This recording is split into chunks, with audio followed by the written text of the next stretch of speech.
गिनती अध्याय 24। यह देखकर कि यहोवा इस्राएल को आशीष ही दिलाना चाहता है, बिलाम पहले की 9 शकुन देखने को न गया, परंतु अपना मुंह जंगल की ओर कर लिया। और बिलाम ने आंखें उठाई और इस्राएलियों को अपने गोत्र गोत्र के अनुसार बसे हुए देखा, और परमेश्वर का आत्मा उस पर उतरा। तब उसने अपनी गूढ़ बात आरंभ की और कहने लगा कि बोर के पुत्र बिलाम की यह वाणी है। जिस पुरुष की आंखें बंद थीं उसी की यह वाणी है। ईश्वर के वचनों का सुनने वाला, जो दंडवत में पड़ा हुआ खुली हुई आंखों से सर्वशक्तिमान का दर्शन पाता है, उसी की यह वाणी है कि हे याकूब तेरे डेरे और हे इस्राएल तेरे निवास स्थान क्या ही मनभावने हैं। वे तो नालों व घाटियों की नाइन और नदी के तट की वाटिकाओं के समान ऐसे फैले हुए हैं, जैसे कि यहोवा के लगाए हुए अगर के वृक्ष और जल के निकट के देवदारू। और उसके डोलों से जल उमंडा करेगा, और उसका बीज बहुतेरे जलभरे खेतों में पड़ेगा, और उसका राजा अगाग से भी महान होगा, और उसका राज्य बढ़ता ही जाएगा। उसको मिस्र में से ईश्वर की निकाले लिए आ रहा है। वह तो बनेले सांड के सामान बल रखता है। जाति जाति के लोग जो उसके द्रोही है, उनको वह खा जाएगा, और उनकी हड्डियों को टुकड़े टुकड़े करेगा, और अपने तीरों से उनको बेधेगा। वह दबका बैठा है, वह सिंह व सिंहनी की नाइन लेट गया है। अब उसको कौन छेड़े? जो कोई तुझे आशीर्वाद दे सो आशीष पाए, और जो कोई तुझे शाप दे वह श्रापित हो।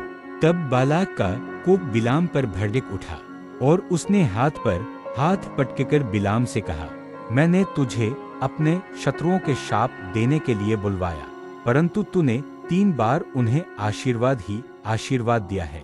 इसलिए अब तू अपने स्थान पर भाग जा। मैंने तो सोचा था कि तेरी बड़ी प्रतिष्ठा करूंगा, परंतु अब यहोवा ने तुझे प्रतिष्ठा पाने से रोक रखा है। बिलाम ने बालाक से कहा, जो दूत तूने मेरे पास भेजे थे, क्या मैंने उनसे भी न कहा था कि चाहे बालाक अपने घर को सोने चांदी से भरकर मुझे दे, तो भी मैं यहोवा की आज्ञा तोड़कर अपने मन से न तो भला कर सकता हूँ और न बुरा। जो कुछ यहोवा कहेगा वही मैं कहूँगा। अब सुन, मैं अपने लोगों के पास लौट कर जाता हूँ, परंतु पहले मैं तुझे चिता देता हूँ कि अंत के दिनों में वे लोग तेरी प्रजा से क्या क्या करेंगे। फिर वह अपनी गूढ़ बात आरंभ करके कहने लगा कि बोर के पुत्र बिलाम की यह वाणी है। जिस पुरुष की आंखें बंद थी उसी की यह वाणी है। ईश्वर के वचनों का सुनने वाला और परमप्रधान के ज्ञान का जानने वाला, जो दंडवत में पड़ा हुआ खुली हुई आंखों से सर्वशक्तिमान का दर्शन पाता है, उसी की यह वाणी है कि मैं उसको देखूंगा तो सही, परंतु अभी नहीं। मैं उसको निहारूंगा तो सही, परंतु समीप होके नहीं।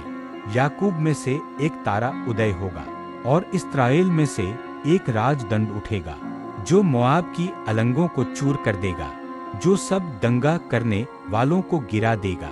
तब एदोम और सेईर भी, जो उसके शत्रु हैं, दोनों उसके वश में पड़ेंगे, और इस्राएल वीरता दिखाता जाएगा। और याकूब ही में से एक अधिपति आवेगा जो प्रभुता करेगा, और नगर में से बचे हुओं को भी सत्यानाश करेगा।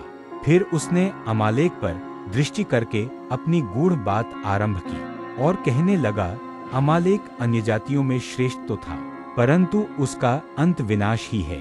फिर उसने केनियों पर दृष्टि करके अपनी गूढ़ बात आरंभ की, और कहने लगा, तेरा निवास स्थान अति दृढ़ तो है, और तेरा बसेरा चट्टान पर तो है।